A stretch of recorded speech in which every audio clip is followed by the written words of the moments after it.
ошол себептен 5 маал мечитте азан айтып атат. Аллаху акбар, Аллаху акбар. Аллаху акбар, Аллаху акбар. Алла улук, а силердин Кудайыңар улук. О адамзат, силердин Кудайыңар улук. Ашхаду ан ла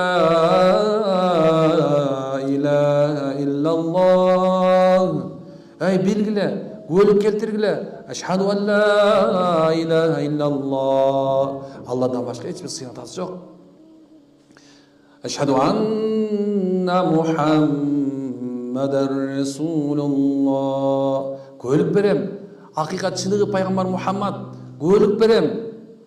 Айтат. Эй, келгиле жакындагыла. Алланын райымына, Мухаммаддын сүннөтүнө келгиле.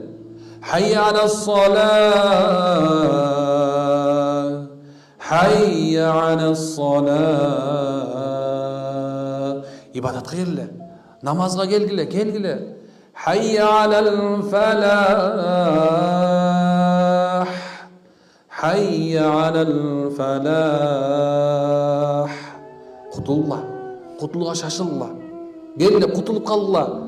Түбөлүктө азаптар өзүңөр куткарып калды. О адамдар, акылыңарга келбейсиңерби? Ойлонбойсуңарбы? Эмне жатасыңар? Эмнеге берилип атасыңар? Кайсы нерсени карап атасыңар? Бул силерге пайда бербейт. Буну менен алып кетпейсиңер. Өзүңөр менен келбейт. Силерден бирди носки кийип кетпейсиңер.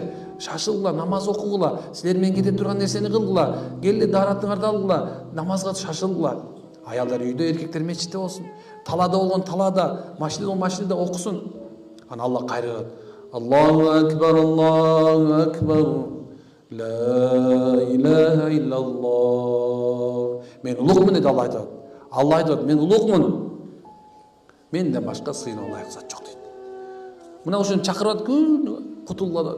Кээ бирлер азанды угат да, кулагына музыка салып кетип барат. Эчтекен ойлонбойт. Мына ошондой экен.